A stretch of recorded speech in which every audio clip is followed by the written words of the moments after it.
This episode is brought to you by Arlon Graphics, trusted for innovative high-performance cast vinyls.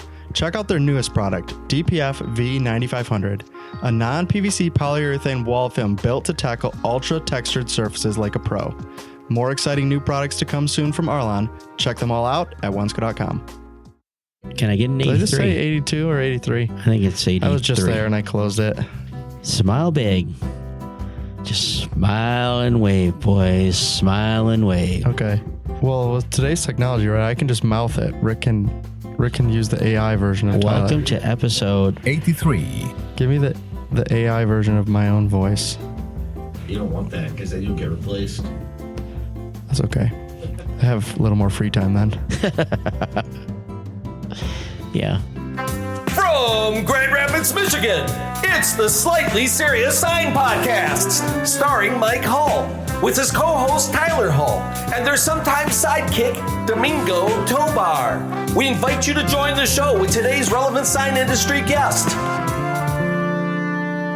And now, ladies and gentlemen, here's Mikey! Hey-o! Hello, everyone, and welcome to episode 83 of the Slightly Serious Sign Podcast, the number one podcast in the sign and graphics industry, as voted on by the people. The people. The people have spoken. As the intro said, here's Mikey. So, Mikey, take it away.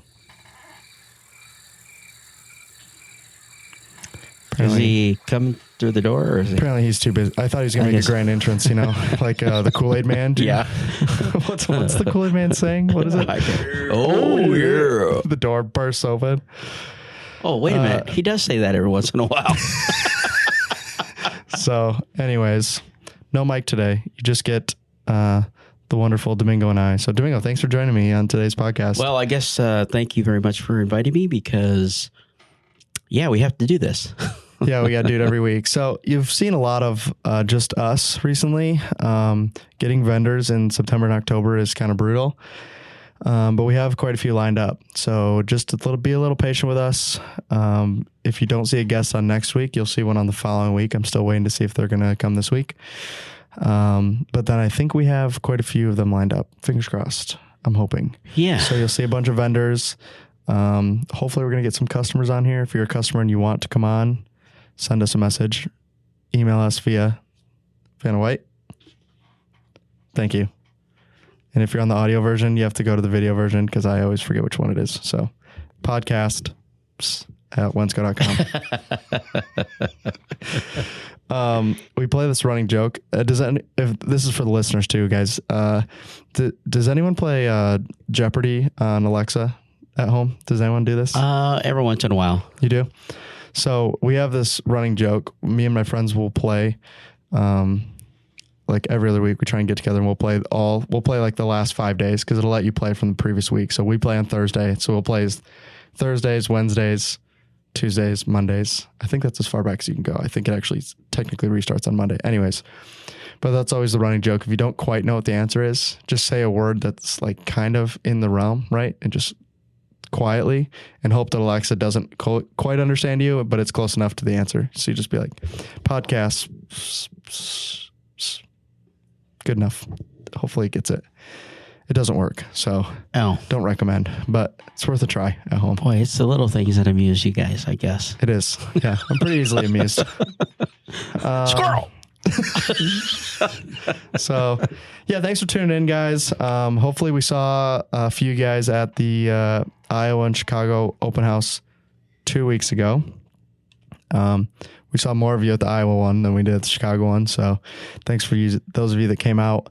Quite a few of you came up and asked about the podcast. One person said they were very happy to meet me. So very happy to meet you as well. It's just kind of funny. I appreciate it. I appreciate you guys listening.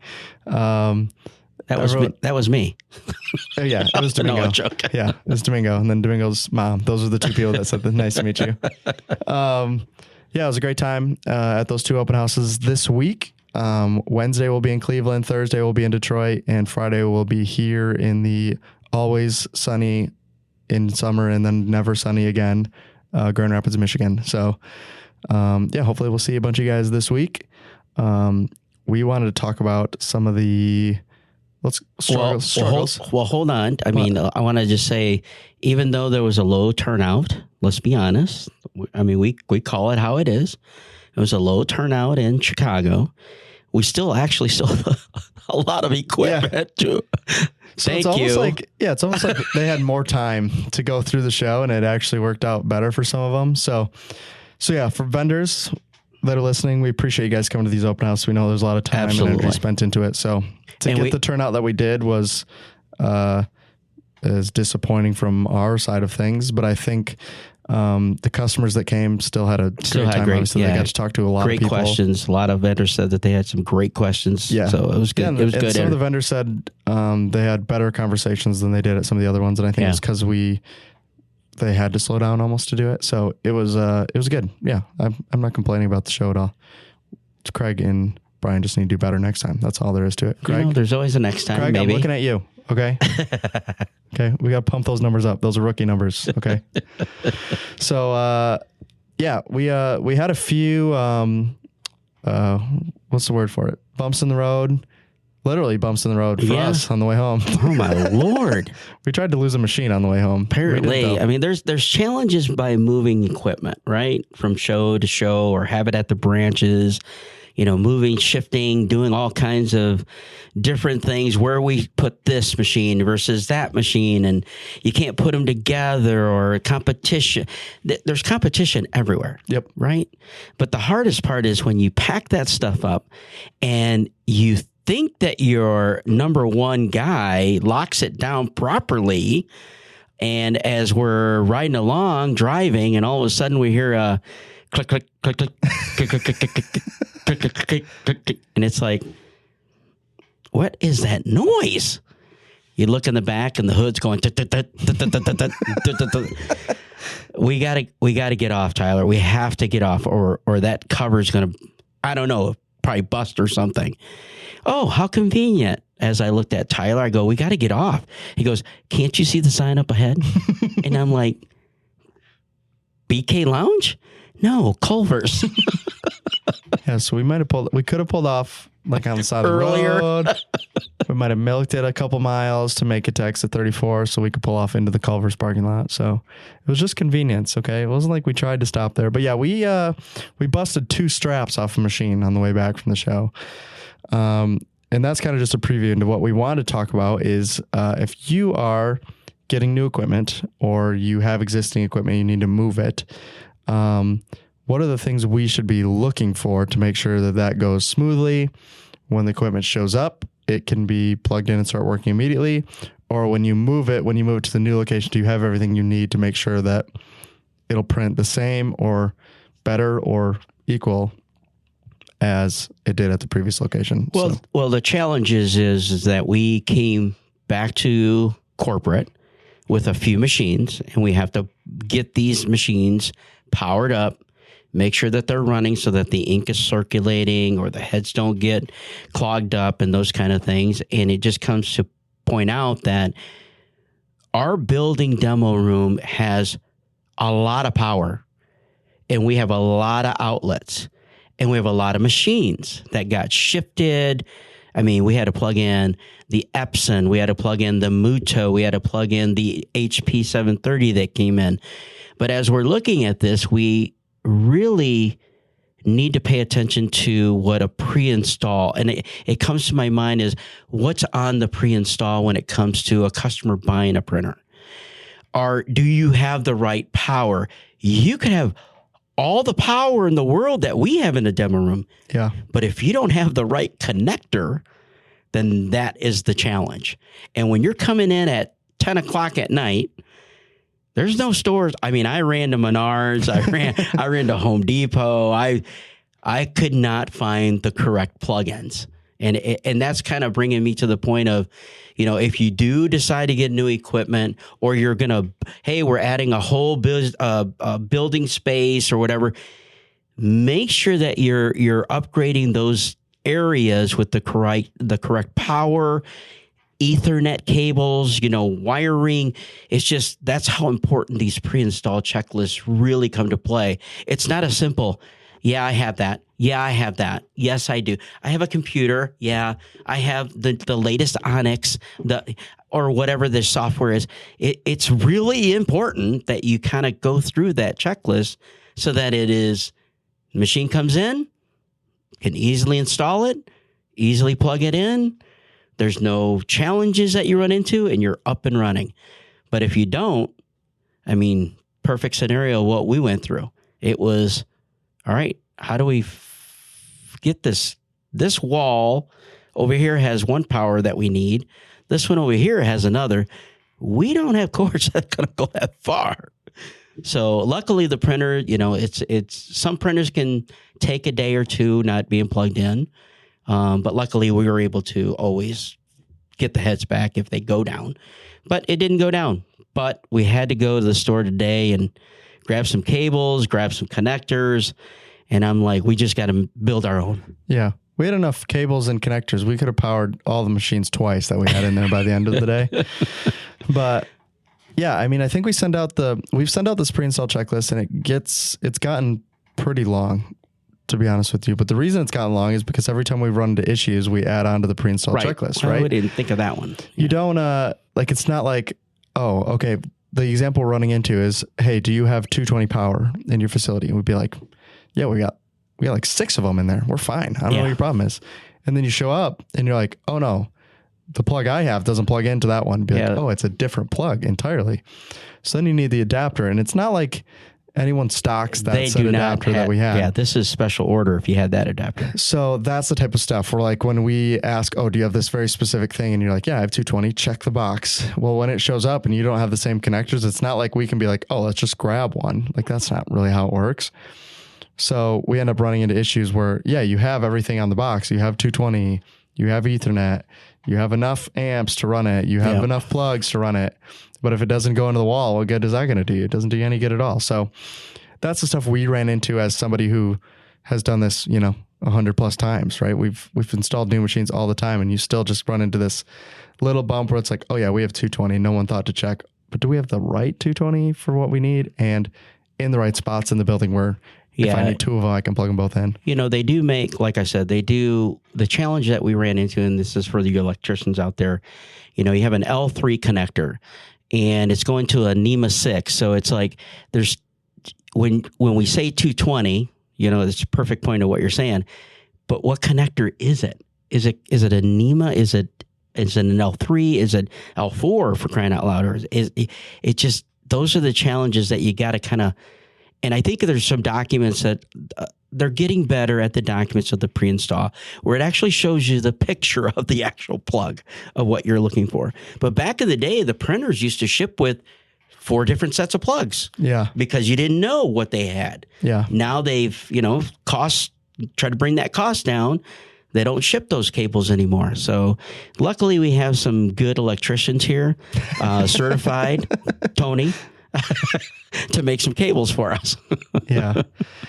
But yeah, those are the type of things you're looking for, right? When you go in to install a new machine, we're going to ask you a bunch of questions on it, right? And the reason we're asking is because we want to make sure that when that machine shows up, it's ready to rock and roll. So if you compare it to some of like our competitors, or even if you bought a machine that wasn't from us entirely, how they show up, a lot of times they're just going to show up in the box, right? So they're going to show up in the box. You're going to have to go through this 137-page instruction manual on how to plug things in, how to set up on the stand, how to screw it together, how to ink it up, all that stuff, all of that to also plug it into the wall, right? So when we show up and we've done all those steps, right, the only thing we need to do is plug it into the wall. It can become a hassle if it's not ready, right? Because we were joking about it earlier. These machines don't travel super well. Most of them don't. Some of them travel great, but some of them do not travel well at all, right? The agitation in the thing, knocking the bolts around, rattling on the road. A lot of times that doesn't go well. So if we bring you a machine, you don't have the right power, that isn't a problem you're going to fix today. And oftentimes the printer can't sit there for 3, 4, 5 days until you get the power figured out, meaning we're going to load it back on the van. We're going to drive it all the way back, and then you're going to end up back on the beginning of the schedule again. So those are things to think about. One, if you're buying a machine, make sure that you know what the power requirements are. You know everything that you're going to need to make sure that that thing runs well before it shows up, or maybe even before you decide on what printer to buy in the first place, right? If you don't want to run 220, there's options out there. It's not that difficult to run 220, but if you were trying to avoid it, there's options. If you have 220, let's make sure we at least have the adapters for it and know how many plugs we need. All those things, if you're thinking about that before you buy the machine, or maybe you're building a building, you're trying to figure out what power to put in or where to put the Ethernet and all of that kind of stuff, the more power you have available, just the easier all this will be for you for sure. Sorry to interrupt you guys, but I just want to take a minute to talk about Nakusa, the name behind R-Tape. R-Tape's the #1 application tape out there, but they are more than just tape now. Nakusa has a full range of products out there. Their new one is called NextBond. This is a UV cured adhesive. Why does that matter? It's an eco-friendly and durable option, but comparable to most of the eco-friendly options, this is a cost-effective product. So if you're looking for an eco-friendly product or a durable product, or just in general a good vinyl, NextBond is going to be the one for you. This is available at Wensco.com as well as all of their other products. So check it out at Wensco or reach out if you have any questions. Oh, and don't forget to use your Nakusa bucks. Have you heard about Metamark? Metamark is a company that sells premium graphic solutions for commercial and fleet signage. So whether that's walls or it's vehicles or it's tables or doors, we loved it so much we put it all over the podcast studio. So you can check it out on our videos or at Wensco.com. Yeah, and I think we do a pretty good job of pre-vetting and helping customers fill out the form. But I think there's some sales reps that really need to pay more attention to it, more detail, I guess you would say. Because how many times have you gone there and all of a sudden they say, yeah, I got a brand new computer. Yep. Well, is Onyx loaded? Is what or what? What's what? Anything loaded? Anything loaded? Is it still in the box? No. I need to put my name in, and it's like, wait a minute. Yeah. So those are the challenges that you run into, but that's going to be in it. Hardly like every single time, as long as we're doing a pre-checklist of everything to make sure. I guess the challenge is another thing is that you got to dedicate, if you're going to do the install, you have to really dedicate your time to really learn about the machine. I mean, I've gone into a lot of installs where I'm teaching somebody, they're gone now. And now another person comes in and it's like, I got to start all over again. So it's like, if it's coming, dedicate the time. Let's get that machine up and running, understand the machine, go through the maintenance, go through everything. And then let's run some jobs. And then if I feel comfortable with it, that I could leave it in your hands and watch you do it by yourself where I'm not doing anything, then I think that's a go. But again, we're getting back to that power, because we did have some challenges at branches right now. Yeah, where we do have 220, but some machines require two 220s. So we have to run. Luckily, we had to run in Davenport. We had a 220 box, so we ran two 110 20 amps into a box that converted it to 220, and then that got us the other leg that we needed. But there again, those are challenges of machines that are getting bigger and even these flatbeds, they're going to need single phase, 3-phase. And it's like, those are all things that you have to consider. Like going back to, if somebody opens up a space and they see the future of a roll-to-roll printer, but yet they're going to need a flatbed, they're going to run into challenges if they don't get that power, just get it in there right now. I mean, that's what happened to us when we were, like I said, in Davenport. It's just like we got lucky that those two outlets were in a different breaker bolt. Yeah. If not, it wouldn't have worked. Yeah. Yeah, I think, so we kind of covered what it looks like for new equipment. And then we've kind of gone over, if you're expanding your building, things you should look for. The next thing that really comes down to is if you're going to move any of your equipment at all, right? If you get a new building, or if you do expand and you're moving it, there's things to be aware of. So we'll start with the easiest one, which is say you're moving it within your same building, right? There's not a whole lot you need to do on that one, right? We've moved them across our building plenty of times, right? And honestly, all that we would do personally is basically power them down. If you're going to move it, any elevation changes, I mean, you're going to lift it in any way, then lock the head down. Yeah, you definitely want to lock the head down. And make sure it's over the capping station. And then it should just roll as long as you have a roll to roll, right? If you have a flatbed, this becomes a whole different scenario, in which case most of the time get someone involved. Don't touch a flatbed. If you're going to move it, we've seen lots of them get frames bent and all that kind of stuff. And if you bend the frame on a flatbed, it oftentimes is a total disaster. But if it's a roll to roll or anything that has wheels, oftentimes that's really all you're going to need to do is power them down, unplug them, wheel them, plug them into the new place, and turn them back on. The less time powered down, the better. Right. Because all of them do their own self-cleaning, ink agitation, cleaning the heads, all that kind of stuff, purging ink. And if they're unplugged, it's more likely that your head or your lines will clog. So keep them plugged in for as long as possible. Make sure the new location is ready before you unplug it from the old location. Relatively simple. Now, if you're going to move it from building to building, the first thing I would say is get a hold of us. If we can at least give you some pointers and tips on what you can do, how you can move it, how you can pick it up, or what you even recommend for it in the first place. But it's going to be a very similar process, but you just need to be very careful about the machine moving around at all. So power it down, lock the head down. And then the next thing I'm going to say is if you're going to put it in a van or on a trailer or anything like that, you just want to make sure it moves as little as possible. So put it up against the side of the van, strap it down as best you can. Be aware of where there's metal and where there's plastic, because plastic will just snap off if you're going to strap it tight. And that can get a little difficult on some of the newer machines. Well, a couple things that I wanted to say when you're doing that, you're moving it away from a different building. A lot of these printers are top heavy. So a lot of people just strap the stands to the wall, but you may want to put a blanket and then have another strap to go on top and over, because I've seen some printers where they're actually just too top heavy, and then all of a sudden they show up at a show and it's off the stand, and there's only 8 bolts holding the stand to the printer. So that's a lot of weight going. And then another thing that I would actually recommend, if you have to get 220 power, I would definitely test that before you even plug it in. Make sure you're getting the right voltage out of those outlets, because I've seen that where it's low voltage and you'll just get the printer to give you an error saying, hey, I don't have enough voltage to run. And then you're like, oh man, what happened? So try to do that beforehand. Even if it's 110, you don't know how many breakers or how many outlets are on a breaker. So it could be, I have the refrigerator on there. I have a heat press on the other one.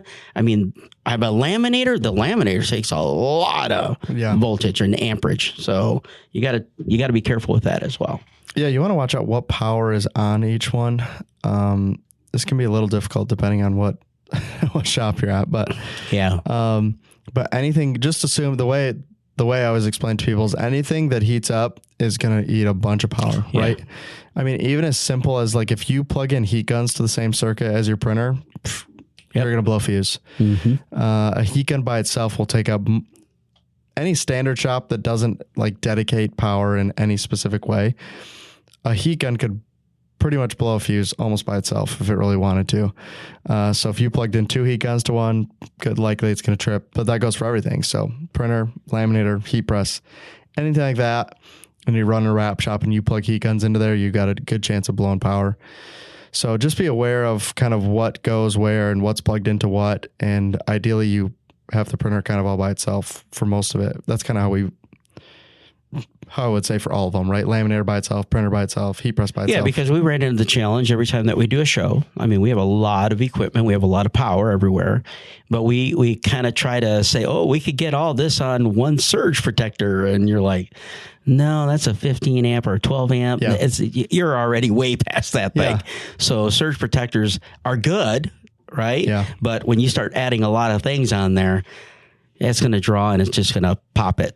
That's another good point on the power. Something that I think a lot of people don't realize, right, is even if you have a bunch of amps that are available on that circuit, if you're using a cheap surge protector, sometimes you'll just trip the surge protector. You have enough power, right? You just can't run it through a surge protector, right? So we have some, like the Epson is a good example of this. We had it on a cheaper surge protector, and what ended up happening is we just kept tripping the surge protector. We got a high amp surge protector and plugged them both into there. And then since then, we haven't had any issues. So ideally, you just plug them both into the wall. But sometimes where you're at, that may not 100% be an option, right? The electrician and some other agencies probably wouldn't like how it's set up. But if you can't reach, it is what it is. So that's something else to be aware of if you're using one from like Walmart or... Well, I was going to say, if you go to a store and you're paying... $10. $4.99 for a surge protector, that ain't going to be high enough. Yeah. So... Yeah, and they do make some. We do get asked on the like the backup battery ones.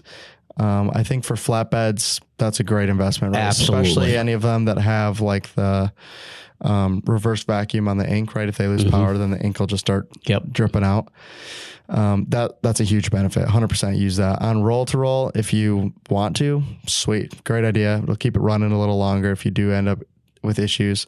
If you have a shop where you lose power a lot, then maybe I would recommend it. If it's happened to you like 2 times in a year and it's been a day or two, I'm never going to be super concerned about it. It's not like they're immediately going to clog up. So I don't think you need that. Is it nice to have? Sure. If you can afford it for all your equipment, great. It's a great idea. But other than that, I think if you just plug them into the wall, usually it works pretty well. Well, I'm going to tell you this. You get one board that goes bad on a surge, I guarantee you're going to have a battery backup. Yeah, same thing. I mean, the same with, like lightning and all that stuff. Oh, like we always, we run into that a lot, dealing with insurance on getting new equipment in there. I mean, from our side, those are awesome, right? In terms of sales. You say that, and the thing that comes to my mind is, electrical storm, right? Just, you could hear the cracking, right? Yeah. I unplug the TVs. I turn everything off. I tell my son, hey, you got to get off your Xbox. But why, Dad? It's like, do you want it to maybe go out? Yeah. Or what? He's like, well, what am I going to do? It's like, get some crayons and color? Yeah, pretty much. So why don't you come help me do the puzzle?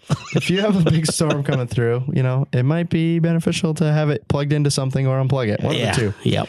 But besides that, there's nothing else I really worry about, like in terms of the power going out. Is it going to be a huge detriment to your printer? No. Probably a cleaning is going to be needed when it turns back on. But besides that, there's not a whole lot you really need to do to get it to work right. So yeah, it depends on what it is. Is it a solvent? Is it a UV? Is it latex? Is it, each printer is different the way that you maintain it.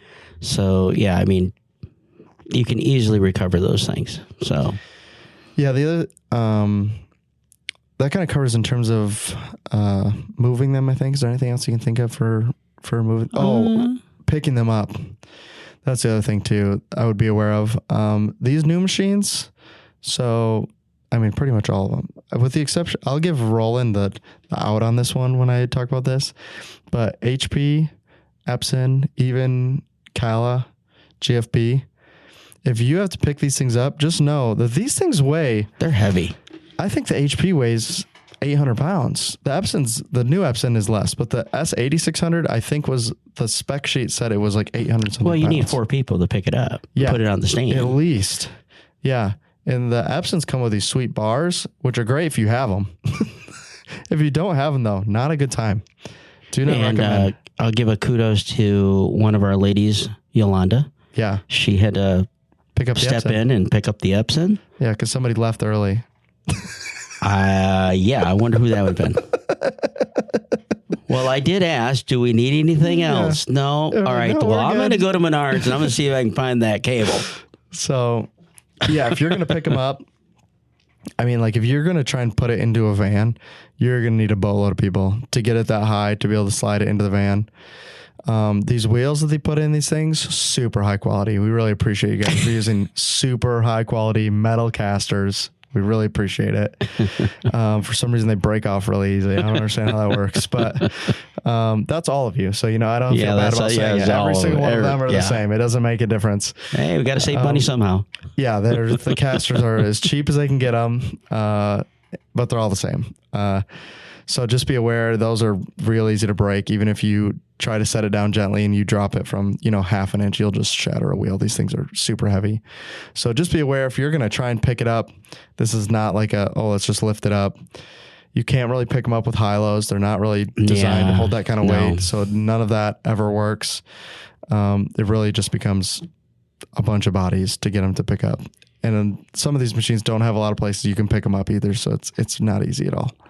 I know this is one thing that, when we go there and we install new printers, that we always level them. But this is very important for laminators. It's very important for printers to be level. So when you're looking at a new facility or you're moving it into a different location, I'll give you a good example. We moved a printer that was on a wood floor. It was like an old wood, I guess you would say, like a house, wood floor. And you could tell that there was heavy machinery in one area because it sagged. And that's where they wanted to put the printer. And we were like, we'll try it, but, there could be some more the head moving uphill versus, being level. So, yeah, the belt had to be replaced because it was moving too much that way, So it's just something to look at, make sure that it's level. I know that it's not the cases, but, you might run into that. So make sure that wherever you're putting the equipment, that it's level, because you don't want any challenges where it's going to just fail later down the road. So, yeah, I think it's a good point. The benefit with a lot of this stuff, if you're moving it yourself, you're going to kind of be on your own, right? Call us and we'll be happy to give you any advice we have on moving it. But if you are purchasing new equipment, we'll probably deal with most of this for you. Yeah, that may not be the case everywhere else, but if you're going to buy it here at Wensco, it is required. We're going to do it all. Yeah, we're going to do the pre-install checklist. We're going to make sure that everything's set up properly. It's inked up. We'll make sure it's level when it shows up if it's a machine that needs to be leveled. And we'll do all that work for you. So you don't really have to worry about it if you're buying a new one. If you're moving one, I recommend you just sell it and just buy a new one at Wensco. That's what I recommend. It's the best method for getting a machine. Well, I did talk properly, to one of our Chicago customers. He knows who he is. To say, look, those printers are way out of warranty, dude. It's time to get rid of them, and let's just get 2 new ones in there. Let's go. I agree. He knows who wait, does he listen to the podcast? I feel like he doesn't. I think he does. Does he? No, he does. He mentioned Let us know. Victor, if you listen to the podcast. He knew what we were talking about. You need 2 new ones, Victor. We told you. Yep. It's okay if you want to keep the old ones, we understand, but if you can get 2 new ones, we'd appreciate it. No, I talked to them for a good time at the Chicago Open House. So those are a bunch of great guys over there. They're wonderful people. Yeah, we've been wonderful people with them for a while. So, but yeah, there's somebody who knows very well the importance of a pre-install checklist. Oh yeah, he does. Yeah, because their doors are not wide enough. The stories we've heard of machines going in that building are not good. Yeah, I mean, the plus side is, right, if you run into an issue on the pre-install checklist, if there's anything the Wensco team can do is figure out a way to get that machine in your building, okay? There might be walls that need to come down, but we will figure it out for you, okay? We'll bring a jigsaw or something.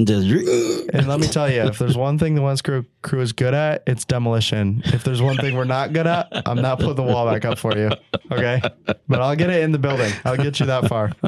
So, yeah, it's not really anything you have to worry about. We got that part figured out. But, yeah, we've taken out brick walls, dude, everything. Whatever you could think of that would be like, oh, we probably can't get in here. We'll figure it out. One time we sent it through a reception window. It was awesome. It was a 36-inch wide, like sliding glass. Yeah. Peeled the glass out, pulled the machine off the stand, sent it straight through the window. It was awesome. 10 out of 10 experience. I was in like this little tiny office afterwards, and everyone's probably thinking, how did you even get this in this room? Like, don't ask. It's a mystery. So, yeah, if you run into complications, that's what we're here for, right? We'll figure it out. But it's good to know about them ahead of time versus showing up and being like, okay, well, now what are we supposed to do? So you bring up windows, and this brings me to my story of at our new house, or our house that I'm at right now, we had to get new windows because we had those type of windows where you could slide it, take it out. Well, we have a big sofa that we brought through the window. Well, we got new windows. They're not the same. I have no idea how we're going to get that sofa out of there. I know. Cut it up. Yeah. I just picked up. Well, that sofa's been with me for years. That probably means And you it's need a new one. no, it's the most comfortablest couch ever. People always want to sleep on it. That's how comfy it is. So now you're just stuck with a couch. But now I'm like with the couch going, how am I going to get this out of here? Well, if you have old machines and you want to replace them with new ones, well, you can figure out how to get the old ones out. Okay. They may not come out the same way they came in, though. Exactly. And we're not going to resell But to anybody. It happen. We'll make it It's happen. going to be a pile of metal by the time we're done with it. We can figure it out. But anyways, I think that pretty much covers it. What you need to do for what to look for new machines, what to look for when moving machines, what to look for when moving buildings, all that kind of stuff. Yeah, we just wanted to Issues bring that up. we've personally experienced. So I was going to over say, the we last just few bringing it months, up because we just had a couple of days that were, or this last weekend that was kind of like hell. But hey, we made it happen like usual. Guys, before we leave today, I just wanted to ask you one quick question, and that is, what is a pirate's favorite application tape? R-tape. R-tape is the #1 application tape in the United States, and it comes with an RLA, which is a released liner adhesion, meaning it's going to stick to the liner. Even on cut graphics, if you roll it, it's not going to tunnel, wrinkle, or curl, or anything like that. So if you're looking for the best application tape for cut graphics out there, R-tape RLA is for you, and you can get it at Wensco.com. Yeah, I mean, just to give you, like, as we're kind of wrapping up here, to give you an idea of what it looks like for us to do these open houses, we had 2 Sprinter vans, 1 truck and trailer to move 5 pieces of equipment to every open house. So it's not fun, not at all, in any way, shape, It's or form. long hours, long work, but you know what? In the long run, it's worth it. Yeah, I have. I was making a joke that we did dinner after we set up in Chicago, and I think it was like 8:30. I think when we got to dinner. Yeah. I thought it was like 11:30 at night. My brain was telling me, how is this place still open? And then they're like, it's 8:30, dude. Yeah. And I was like, wow, it's been a long day. So yeah, we started, we're at the building at just after 7. Yeah. We leave the building at 4. We show up in Chicago at 6:30 and we leave set up at 8:30. So long days, but all for the fun of the Wensco open house season. You know what? It's for Wensco our Super people. Bowl. It's for our people. So once again, thanks guys. If you are listening to this and you're in the Cleveland, Detroit, or Grand Rapids area, come this week. Yeah, come And out. if you are like catching up on the podcast, don't come this week. I mean, we'll be happy to see you, but there's not gonna be a whole lot there. So I'll once we get done with these, we'll probably have the dates for the next one. So if you're listening to this in a few weeks, just be on the lookout. We'll probably have our dates for the open houses on our calendar events page on the website, so you can go check if this is 2026 or 27 or 28 or whenever. We'll probably still be doing them. We've been doing them, I don't know how long now, but apparently like 20-ish years. So signing graphic show? Yeah. So next year, Wensco signing graphic I wrote show. it down. Yeah. Sign and Graphics Show by Yep. Wensco. There you Midwest Sign and Graphics Show by Wensco. Apparently MSA has a thing on Midwest. I think they call it the Midwest Sign Show. So we're probably good. Sign and Graphics Show. Yeah, we're probably good.